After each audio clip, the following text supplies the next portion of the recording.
Well, ladies and gentlemen, yesterday I got a chance to interview an eyewitness that was at the Utah Valley speaking event, the one in which Charlie Kirk was shot.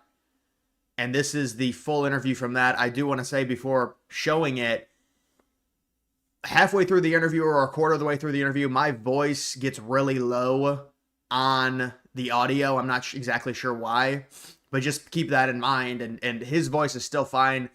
The person I'm speaking with's name is Danny, and he was there, and he's got a crazy story. And this is someone to where I was just doing my live stream yesterday. He donated a few times and said, "I was there. I want to tell my story. I think it's interesting to get a perspective from the event." And I said, "Wow, that's crazy." I thought it was a troll at first. I said on my Discord, post some of the pictures, and you can see via the message I have with him, you can see that he was indeed there. So this is an interview with him. Can you hear me? Yes, I can hear you. Can you hear me? All right, man. Well, you gotta, dude. I don't even know. I don't even know what to ask you. I guess. Just tell me the story that you remember in terms of where you were at, where you were located in relation to where Kirk was, and just tell me the first things that's on your mind. Absolutely. Sorry, my heart's racing like it was yesterday. So I live probably about 30 minutes from UVU. I actually went there for a degree and then I kind of dropped out and started a business. So I was familiar with the area. My sister lives down there in Orem, Provo area. So I just got my two younger brother-in-laws, my wife's little brothers. And we were hyped for this event. We got there. I'm going to try to send more photos.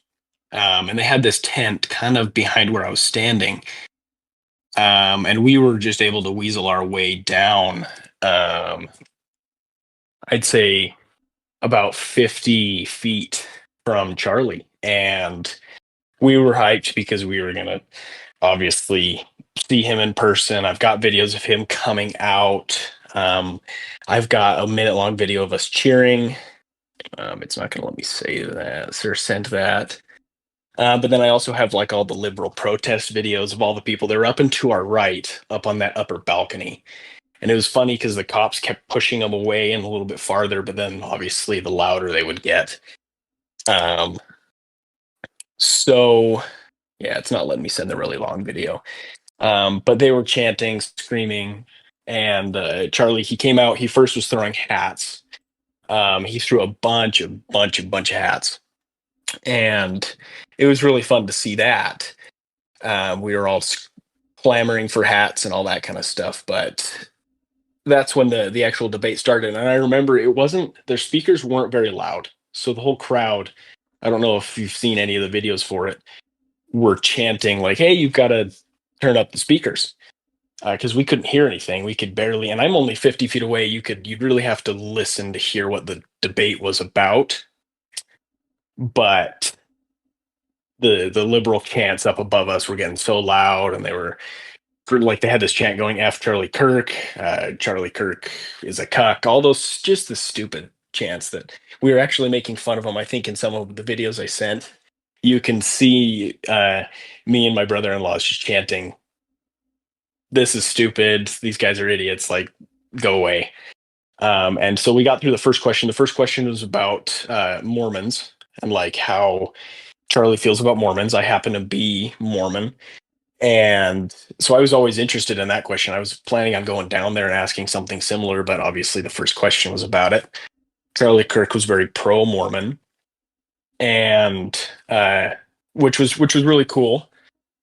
Um, but that's when the second guy came up, and his first question was like, "Hey, how do you feel about all the transgender guns, like the gun violence that transgender is happening?" And I remember Charlie picked up the mic and he said, "It's too much, or it's happening too often," something along those lines. And everyone started screaming. It was very exciting. But then once we settled down, he started continuing asking, like, "Hey, how do we work with the transgender gun violence?" And then all of a sudden, it was just the loudest bang I have ever heard in my entire life. And I was up on his left, our right, like the right side of the venue, his left. So if you're looking at him, we're to the right. And it was like this stepped pattern, and I was on like the third row, and it was the loudest bang. And I remember thinking, and it sounds so weird because I've been around gunfire my whole life. Oh, it's just a flare. Um, that's when this is gruesome, and I don't want if you don't want me to tell you what I saw.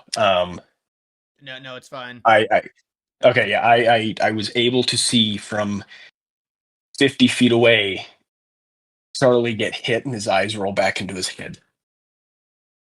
And I've never been so close to someone's eyes rolling back to their head. That's how close I was. I could see his eyeballs. And then he slouched to his left, and that's when everyone all of a sudden hit the deck. And my first instinct was always get the hell out of there. So I booked it up the things. I somehow cut open my knee. I had no idea. We booked it inside to the venue, and that's when I got separated from my brother-in-law's. And because we didn't know if he was gonna start targeting the crowd. We don't know what's going on.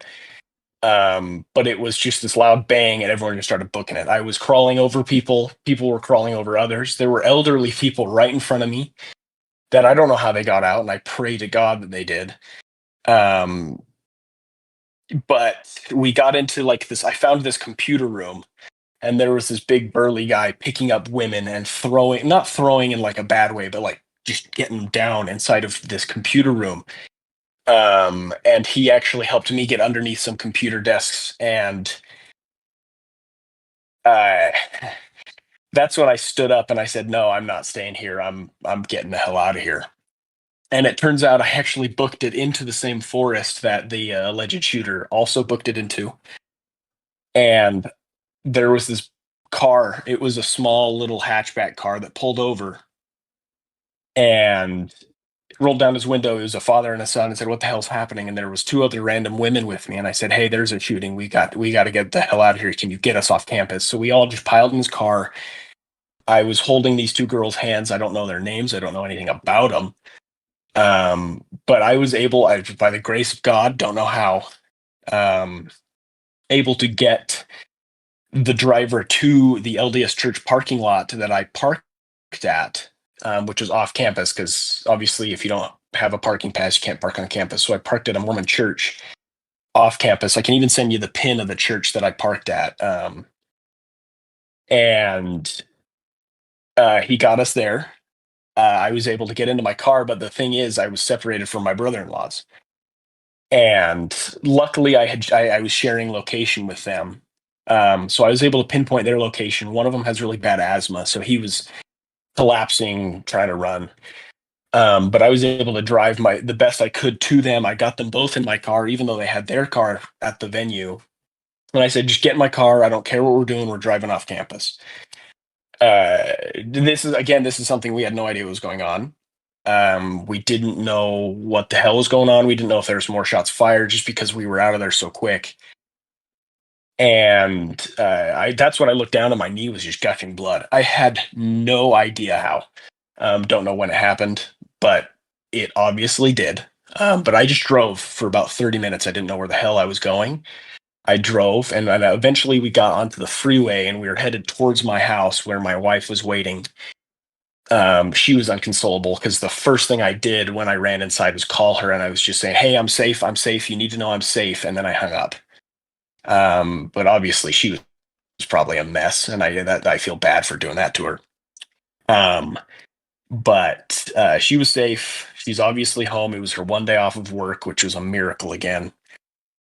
And that's when I started to have the adrenaline crash. So I had to pull over on the freeway and just off on the shoulder. And I was like, "Guys, I can't feel my hands, my stomach, but I've gotten us safe at least off campus, far away." And so my brother-in-law came in and he switched driving and he got us the rest of the way home. Um, but I've been to I've already been talking to therapists because I don't know. I know it's crazy, but like I obviously I was there. I was witnessing history. I witnessed international news, and that's something I never want to do again. Um, but I've been to therapy sessions so far. I had a trouble sleeping last night, but because I literally keep replaying it in my head, if that makes any sense. I see a man in get shot in his neck from 50 feet away with his eyes roll back into his head and slump over. I watched it with my own eyes, and the panic that set in for everyone. And there were I feel so bad. There were little kids there. There were babies, moms, everyone just panicking. And it's funny because I've been watching you for years. And when so I had to message you. I even paid in the super chat. I'm like, I would love to tell my story if someone's got it. I have more photos. Um, but but yeah, that was honestly my experience. It was the fastest, quickest escape I've ever had in my life. I'm still coughing from it because of how far I ran. I have no idea how far I ran, but that campus is on a hill. And I don't know if you can see it from like Google Images or Google Maps, but I was booking it up a hill. And that's the part that probably got to my lungs so bad because I usually I go running a lot, but in adrenaline, it's crazy how I was able to get from point A with a loud ass gunfire to something I'd never experienced in my entire life to my car back home. And that's when it was all starting to come down. And I had some friends bring me dinner yesterday. So it's just been an absolute shit show. But yeah, it was extremely loud. And that's something that, like I said, I've been around gunfire, and I'm a gun owner, pro Second Amendment, and I go shooting a lot. So when believe me when I say you hear that boom and then you can hear that crack. I don't know if people have been around gunfire, but it's that boom with the thwip. And that's when we realized it seems like it was 5 minutes, but it was obviously within milliseconds where we realized it was a gunfire and it wasn't a flare or a firework. Um, and then watching Charlie slump over is something that I will never get out of my head, and I can't stop. I can't stop replaying it in my head. Well, that is an insane story. It looks like just from the vantage point, you were relative. I mean, pretty close to Charlie. I want to ask you, just in terms of Yeah. the timing of this event, when was it exactly supposed to start, and how long was he throwing the hats? And just like for the shooter to time this perfectly, so he shot him really early on in the event. Yes. So the event was supposed to start at noon, and I got there at about 11 because I wanted to get a good seat, and that's why I was able to get within what, yeah, like I said, 50 feet. I was so close that I watched. I saw things that I never want to see again. That's how close I was. But up above behind me, they had this little booth that they were giving out little pins. I have them right here, literally in my hands, like food is medicine, free the First Amendment pin. I got buttons. And so we were happy. It was they were giving out free stuff, and at about noon, it was 12:04. I remember because people were screaming, "Hey, he's late! He's late!" Because underneath or behind his actual stand, there was a little driveway, and they had pulled up like I don't know if they were armored vehicles, but they were all black. I don't know if they were armored. But it was at 12:04 that he came out, and that's the video I have. It's about a minute long. It's not sending, but that's when he came out and cheering, and he was screaming, "Who wants hats?" Throwing out hats to everyone. They probably threw out 150 hats all in that one little area. But he didn't start the actual discourse for people. Probably about 11:15, and like I said, the first guy was an LDS guy who wanted to debate him on LDS Mormon theology versus Charlie's a Protestant, and that was basically it. It was going nowhere. No one's going to change each other's minds. It was just kind of a fun little gimmick. And then it was the second guy that was at about 12. I don't even know what time the shooting was. I've turned off my social media on my phone because and it's just too much for me. But I'm assuming it was 12:25, 12:30 is when this all shit show happened. I can even let me look at my call logs with my wife because I called my wife immediately after it happened to let her know I was okay. Let's find it. The very first call I had to my wife, 12:24, and it was a 37-second call. Um, of me saying, "Hey, look, I'm safe." Obviously, my poor wife's on the freeway driving to go get her nails done. She got off the freeway, turned right around, went home, and um, so yeah. And so, just when the shooting happened, just you were not recording it, and because I know there were some people who, No, I yeah, yeah, there were some people recording. I personally wasn't recording because I was just more in the moment of listening to the topic. And like I said, it if you can find anyone else that was there, they the speakers were so low that we couldn't really hear. So that's why people were screaming. I don't know if you can see them in the videos. I haven't watched any videos just because I've saw it firsthand. I don't want to relive it.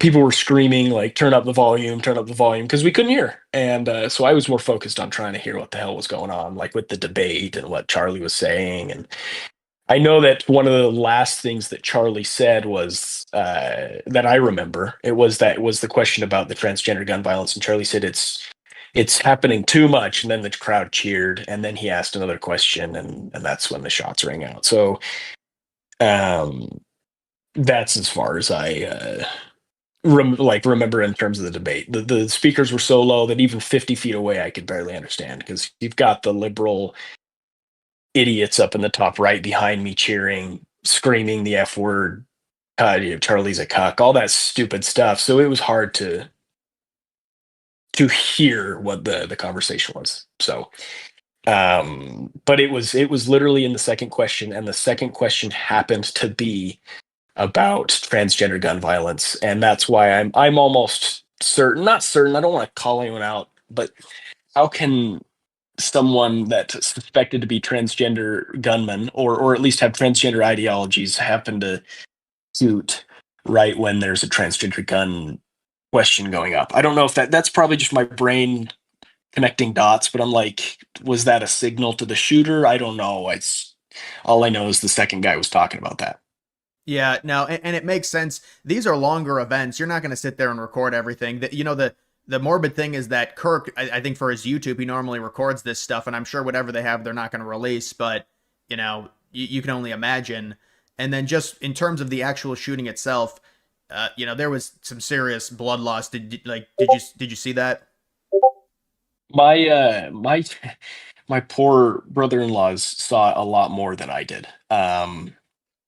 One of them 17 years old, and they both got to see the it initially start to pour, if that sounds like anything. I had recognized the gunfire before they did, probably because I've been around it longer or more than they have, and that's when I was able to get out. Like I had turned around before they had, so I only saw him react and slump with his eyes roll back, whereas they saw that initial little spurt of blood.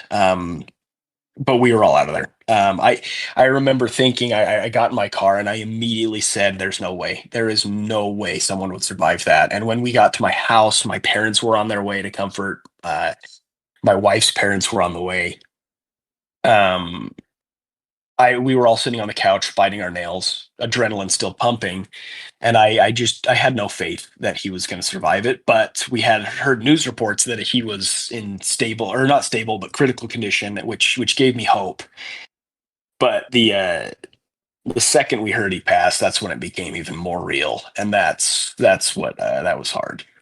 Yeah, there were a lot of conflicting reports. Everyone was hoping. The problem was the video. I mean, there's several videos. There's a really close up video. It's just terrible, and people are like, there's no way with that much blood loss. I'm interested. So when the shooting happened, everyone gets down. Did you run in the opposite way of Charlie, or in the like which direction did you run? Yeah. So if you see those photos, and I'm more than happy if you want to put them on. I've got the obviously the YouTube stream pause, so I don't know if you have, just because I'm on Discord. But if you show like photos from my perspective, I ran directly backwards, Uh, and you can compare them from photos far away. I ran towards like to the left of Charlie, back into the buildings, climbing over people, like again skinning my knee. Um,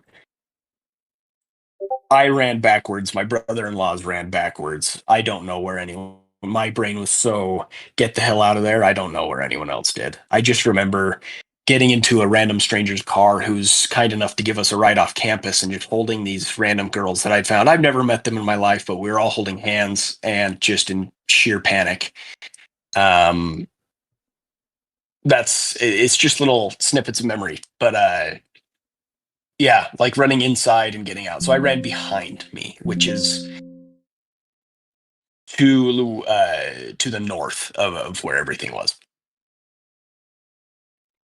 Well, it's just it's an insane story, and I guess just Yeah. when it comes to I don't know. I mean, so it happened about. I'm guessing the shooter knew the exact time when it was starting, and that's why he did it really early on. So I mean, I'm guessing you didn't see because there's a few videos. I don't know if you've seen it where you can see the shooter on the roof. You didn't see any of that. You weren't looking for that.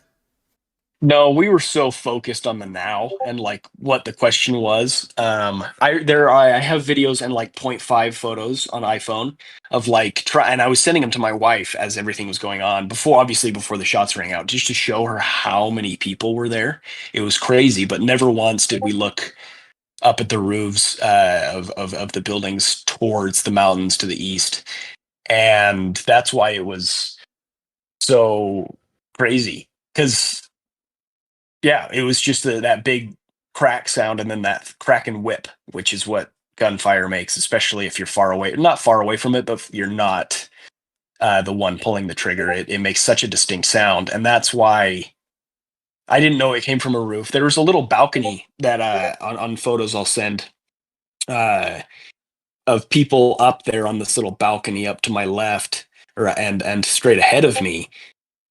That's where I thought the gunfire came from because it obviously was so loud. It sounded so close. Um, Here's some point 0.5 images I'm sending. And that's why it was so crazy to me that we thought it was up on that balcony. So when we ran into the building, we didn't know, hey, are we going to be running into the shooter? We had no idea. But my body was able to carry my legs to the off campus, get my brother-in-laws out of there before my brain function started to kick back in as opposed to just getting the hell out of there. Right. Yeah, it's insane to I'm trying to be involved in something like this, and it's probably just like so when you were running away from the event, did you know in your head like he's gone? It wasn't until I got to my car because obviously it was like, hey, my first priority is to be alive for my wife and make sure her brothers are alive. At first, I ran into a bathroom, and I remember turning around and going, "No, this is a dead end. There ain't no way I'm going in here." So that's when. So there were some thoughts in my brain besides get out, but it wasn't until the car ride where I sat down, turned on my car to go find my brother-in-law's that I was like, there is no way in hell that someone would survive a shot right to the neck, right where I saw him get hit. Right. I'm trying to find a way to. Does anyone know how to silence the notifications? Oh, here it is. I have some pictures of before I got to my spot, a little farther away from the venue. Um, I'll get yeah, if you want those. Yeah, and I mean There's that. it's like it's almost every man for themselves. You know, the public that we're sitting here, it's always about it's like Kirk and he got shot, and it's all about. But for you guys, I'm sure it's a mad dash because it's like this is a mass shooting. You don't know what's happening. I mean, I'm sure it's really bad. Exactly. And that's what I like. I've been talking with my wife. Like, thank the absolute Lord in heaven that it was not a mass shooting because I was right there. It could have been me. There was, like I said, there were four elderly women right in front of me, which I was shocked that they were coming, but they were excited just as we were. I'm 26, so it's not like I'm college. I wasn't college age. I was just excited to go see someone that I've been watching for years. Um, so yeah, and I still don't. I obviously everyone else got out safe and okay, which is all that matters.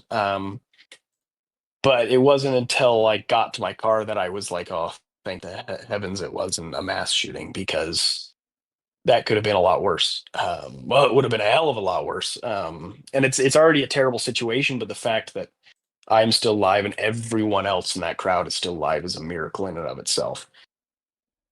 Yeah, no, certainly. I mean, because that could have been a lot worse. It seemed like the shooter was trying to prioritize somehow getting away, and I guess they have at this point. They're still on the loose. We'll have to see if they end up getting caught. But uh, I really appreciate your story and telling us this firsthand information on where you were, because it's very rare to get something like this. So I do really appreciate this, and it's Yeah, absolutely. And that's here, I'll send you a picture of some of the badges if people are still not believing me. Some of the badges that I got to pick up for free at the stand. Like I said, they're handing stuff out for free. It was just a perfectly normal, happy day. My wife, before we left, looked at me in the eyes and she said, "I'm not feeling good in my stomach about this. Something's going to happen." Um, and obviously, I pushed it aside and said, "Oh, he does this twice a week, every week for the past 5 years. Everything's going to be fine." Um, but my wife's intuition was greater than mine that day. So, wow. Yeah. I mean, because he does these events all the time, and when you talk about like the sound problem, I'm sure they probably have that issue just with like bigger events. Do you know like the approximate amount of people that were there? I don't know. There had to have been thousands. In one of the photos I sent you, it's a point 0.5 image. It is just absolutely absurd how many people are in that photo. And I live in Utah. It's a Republican state. I've been Republican my whole life. I never thought that the state would turn blue, besides Salt Lake City, because there's just a bunch of wackos up there. But that's why I was genuinely thinking, oh, just a couple hundred people are going to be there. But no, it was shocking even me how many people were showing up. So there had to have been 2,000 plus, because there were so many that the whole venue filled up and the balconies above were starting to fill up, and that's something that shocked me. I was just lucky to get there early enough to be able to be so close. In Utah Valley, it's like a small university, right? Yeah, it's not. So we have the two major universities here, the University of Utah and then BYU. And then there's obviously a bunch of small ones. UVU, like I said, I went there just because it was cheaper tuition as opposed to going to the U. So it's a hell of a lot smaller. Still thousands of students, obviously, but it's way, way smaller. Right. And what do you think? Like, what time do you think you got home from? Like, was Kirk still? They hadn't announced it yet. Yeah, they had not announced it. Like I said, let's see. I have phone logs of when I got home. So it probably seemed like 5 hours, but it was probably around here.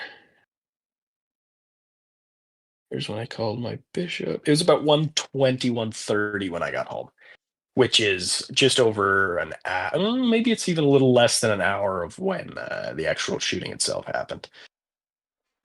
Yeah, and then I mean, people were speculating whether, I mean, I'm not sure. It is, he was not pronounced dead on arrival, so they were trying to do blood Yeah, no, we transfusions. did exactly. Utah. So the University of Utah has one of, if not the greatest hospital in the nation, up in Salt Lake City. So I assumed they were going to get him stable as best they could, and then just life flight him up there. Because if you want to live through something like this, you go to the University of Utah. And so we got home. We didn't really want to open news coverage, the three of us that were there. So we had my wife and my mother-in-law and my parents checking. And so it was, I don't know when he was pronounced dead, at least publicly. But we were genuinely thinking maybe he really did survive this, even though we had watched it. In our brains, there's no way. But then when we heard that he was in critical condition, meaning he was still alive, we're like, oh wow, maybe this really could uh he could live this. And that's, like I said, the second we found out is when everything reality really hit. It was like, oh well, I did just see someone die. Then it wasn't just someone getting shot and survived. Yeah, there was some weird reporting. Tim Pool reported that he was stable other people said it was critical condition but stable, and it's just like I don't know the exact medical terminology, but I don't see how it could be stable, at that time. But people were, Yeah, that's what we were confused at because we kept hearing reports he's critical but stable, and I was like, isn't that an oxymoron? But maybe but I don't know the medical. My wife's a medical assistant, so she probably knows more. But that answer. But as far as I know, yeah. When we heard he was critical, I'm like, oh, there's hope. He's still alive. We're all sitting there praying in our heads, just please survive this, and then yeah. yeah. It seemed like a good like 95% of the crowd was like gone. I saw a few videos from like people that were hanging around after the event. But yeah, it seemed like everyone kind of dispersed, I guess, in different areas. Yeah, it was just an absolute madhouse. And today I woke up and found out that they had said that the shooter ran into that forest. There's only one little forested area in the whole campus, well, not the whole campus, but in that area, and that's that is the exact same spot that I ran. So that's what I woke up to was holy shit. I could have ran past him and had no idea just because of all the chaos. Um, Well, it because seems I ran right to the forest area. it seems like he might have had like a head start on you guys, because if you he shoots and then there's a video of him running off the backside of the roof as everyone gets down. So I wonder kind of like how that worked in terms of him getting off of the roof, and I don't know if nobody saw him or if maybe he was like in front of you guys where you were running. Yeah, he must have been because, like I said, I ran to the same exact forest, and in your brain in the fight or flight mode, it was very crazy. But I was like, what if I run face to face with this guy? So that's why I just found that random bystander who's willing and able to let me and a couple of girls, college age girls. So obviously, I was the oldest one there. I'm 26. I'm an old fogey by that point.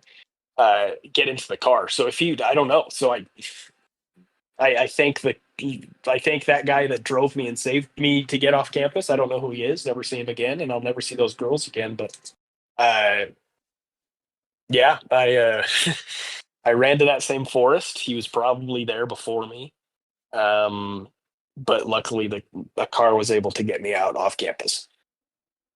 Yeah, and I saw someone say that they did put Kirk in an SUV. I guess just because they couldn't have an ambulance there in time. He looked very limp, and they just kind of threw him in an SUV and tried to get him to the hospital. Do you know which hospital he went to? I know that he went to, so every campus down here has like a small, like a small hospital. So I know he went to UVU hospital, like the Utah Valley Hospital, which is, it's a smaller thing. It's obviously not this huge, big old hospital. So I assumed they were taking him there to get him stable at least, and then they were gonna get him up to the Utah Utes Hospital because that, like I said, that U hospital up there is some of the best in the nation. So I was assuming get him stable here and life flight the hell out of him up to Salt Lake City, which is about an hour drive, so it'd obviously be quicker via helicopter. So that's what we were all praying for. But I know for a fact it was the Valley, like the UVU campus hospital that they have for students and all that kind of stuff. Yeah, they just had to rush him somewhere. It's just morbid curiosity, but I heard, I think it's basically impossible. They would have had to have had blood on, like, right next to him and being ready to, operate on him immediately. I just don't think it's possible. Yeah, it again when we were in the car and we were driving God knows where. I don't even know where we were headed. We were just driving as far as it was, as long as it was off campus. That's when we all were like, guys, I don't think this guy's gonna make it because of what we saw. Like it was a neck shot. We watched it hit the neck, and I'm like, it's got to be a miracle to survive that. So when we got home and heard that he was still in critical, at least meaning he's alive, that's when we were like, okay, well, maybe there is a chance. But deep down, we knew. Yeah, well, I mean, I really appreciate your perspective on this, and this is very, very good. I appreciate your storytelling, and just I hope you're able to get over this and get the help that you need, because I'm sure there was a liberal that he was debating, and I think what Kirk Yeah, said, because I've seen the shooting and things like that so many times. He said he was having him clarify, if gun or gang violence versus just regular school shootings, because they like to do that in the school shooting, or just yeah, the mass shooting. They say, well, they add the gang violence and then it makes the numbers look worse. And so I think Kirk was trying to have him clarify it, but I don't know if you've seen yep. the video of the person that's debating him just goes, it looks like they've just completely gone pale when they see, because they have constant eye contact and they're like maybe 10 feet away. So it's really bad. Yeah. Well, prayers to that guy because yeah. So I'd always seen on YouTube like Charlie Kirk's videos, and it always like, oh, maybe they're 20 to 30 feet away, and it's just a mic that they're talking through, but they are within 10 feet, probably less when you're debating him. Like you are right there. You don't need a mic to talk to each other, and you could talk to him in normal voices. That's how close you are. Um, but in the videos, it doesn't show that. It kind of cuts back and forth. Like all of Charlie Kirk's YouTube videos, it cuts back and forth between Charlie and the person debating, or it has like a side by side. It doesn't show you how close they actually are. They are damn close. And so everyone in that front little line, people that were waiting in line to talk, oh, God bless their souls. Because if I saw it and I'm traumatized from 50 feet away, I can't even imagine what they're seeing. Yeah, and then some people record it with like independently, and then it gets online. And Yep. I was shocked at how quick some things were getting online. I was getting texts from my buddies that live in Vegas. They weren't sending videos because obviously they knew what was going on, but they were texting like there are already videos on TikTok and X, and I'm like, who the hell is posting this stuff when they're running for their lives? That's how quick it was to get up there. So yeah, and then just looking at Kirk, there were some people that zoomed in and in really slow down the video into slow mo, and the way his shirt bounces, people were saying, I just want to, he was not wearing any type of like uh, protection on his chest or anything like that, was he? I don't actually know. I always assumed he was wearing, but obviously this isn't like I'm assuming. I have no idea. But I always assumed he'd wear like a bulletproof vest just for incidences like this, just for precautionary measures. But I actually have no idea. I just he was just wearing a shirt. It didn't look like he was wearing anything underneath it. But obviously, even if he was, it still wouldn't have done much good. So I don't know if the person knew that maybe he's wearing a bulletproof vest. I must go for the neck, and yeah, I don't know. Yeah, there's been speculation that, well, it was a very, to me it doesn't seem like it was this professional hit job just based off the information we're hearing about who this person is, if this is true. No, and yeah, and I see all those things. It actually kind of bothers me to see all these conspiracy theorists all over the posts, and they're like, "Oh, this is a professional hit." I'm like, if you guys know anything about a 30-06 rifle, just any hunting rifle in general, 200 yards with a scope is not hard to do. People that say that it is, I don't understand guns. Like I said, I've grown up in Utah. We're a conservative state. I've shot guns, and they're not, when the rifle is built to do what the rifle does. So if you know what you're doing, even if you have the baseline understanding, it's not hard to hit a 200-yard shot with a scope. Yeah, and from what I mean, people were like, well, to me it looked, I'm just guessing, I think they were probably trying to hit him in the head. Yeah, and that's something that I've been wrestling with. I didn't sleep very much last night because obviously you've got that video replaying in your head of what's going on. And I'm like, I just praise God that that was not a headshot because I saw something horrific yesterday. I saw it in the neck and I saw him roll back and I saw his eyes go back. If it was a headshot, I'd probably be in even worse of a state right now than I already am. Yeah. And because everyone was just running and stuff, it's very strange. They arrested two different people who turned out like right at the event, like minutes after. I don't know if you saw the old guy. Yeah, like the old bald guy. Yeah. I, I've seen pictures and stuff, but like I said, I've stayed off as much social media as I can.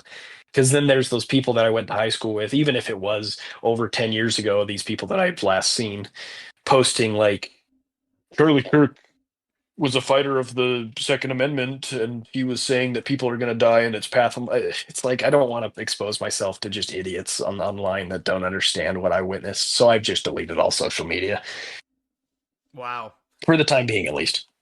Yeah, no, if you're not accustomed to social media is it's if you're not accustomed It's to an it, evil place, dude. yeah. So that's why I'm like, I've deleted it all. And I told my wife this morning because she's affected by it too. She knows Charlie Kirk. Obviously, her husband and two younger brothers were witnesses to this. So she's all over the place too. And I'm like, just don't fall for the conspiracies. They're all over. It's just so stupid. They're so dumb. Like, oh, it was a professional hit. I'm like, guys, can we just for maybe a week wait to come out with the conspiracies and let poor Charlie's family mourn and the people that witnessed it just kind of calm down before we start coming out with bullshit. Right. Well, on conspiracies, no matter what happens with this, there's going to be conspiracies. They're going to say the official story is Yeah. wrong. It's just going to happen.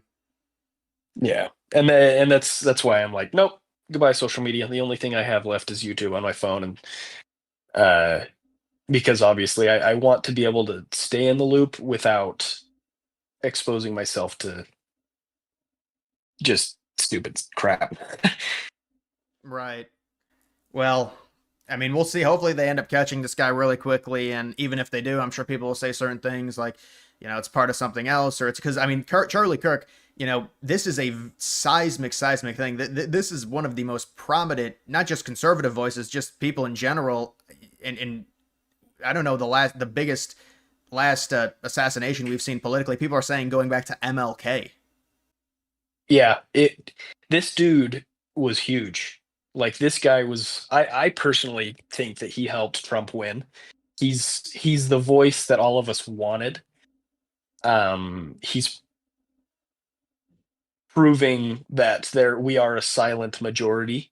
It's the vocal minority that are the ones that are all over the internet saying transgender lives matter and all that stuff. But like it's proof that there's so many people out there that just don't go to the internet and scream and cry. That's why I really liked him so much, is because obviously he's Christian, but also he was proving or showing the world and showing all of us men, women, people that don't speak out about it much. He was proving that we are here and we have a voice too, and that's what I loved about it. Was this the only Charlie Kirk event you've been to? Yeah, I've been. It's crazy because I've been waiting for him to come to Utah for a while. Like I said, I've been watching all of his videos, and I remember when it was announced, I was so hyped. You can ask my wife. I for literal weeks leading up to this, I've been like, what should I ask him? I want to ask him something. I didn't disagree with him on anything, so I'm like, what should I ask him? I just want to meet him. I want a signed hat. I want a hat. So I was so thrilled for this event, and then now it's something that will never leave my brain. Right. And just, I really appreciate your perspective. Is your name Dan? Daniel, whatever you want to call me. My family calls me Danny, professionally Dan. Right. Well, I mean, is there anything else, any like kind of rare facts that we wouldn't know if we weren't there? Anything else you want to say about it, reflecting on it? I just that it was the most horrifying experience of my life. And thank God it wasn't a mass shooting. Right. All right, man. Well, So, yeah, so I'm glad I was able to get on because I want you to be able to understand what it was like, or at least people to understand what it was like to be there. Because it's very hard to empathize or think about the people that were there, but this time I was one of them. So well, I appreciate your perspective. I thank you for calling in. I appreciate you donating because you're right. I probably wouldn't be able to see it without the donations. But yeah, I was like, I've got to. I need people to understand what I went through and just hear. And obviously that sounds selfish, but it was mainly like it was more of a I want others to know what happened as someone who was there. right, I mean, we're so detached from it. We just see the videos and stuff. Eyewitness is completely different. So certainly a Yep, very thankful that you were able to come on and share your piece. So I appreciate it, man. absolutely. Thank you. I've been watching you for years, so it was quite an honor. Just crazy situation, and hope you're able to get the help you need. And I'm sure there's a lot of people in Utah that were at that event that they're just shocked. So Yeah, luckily the LDS Church, say what you want about it, they have sent around resources and are getting around therapists that anyone can visit for free. So that's something I've been tapping into. oh, that's good. Yeah. So, but yeah, thank you. If you ever have a question about it or want something else, just Discord me a message and I'll try to help out. All right, man. Well, thank you for this. I appreciate it. Yeah, thank you. All right, bye bye.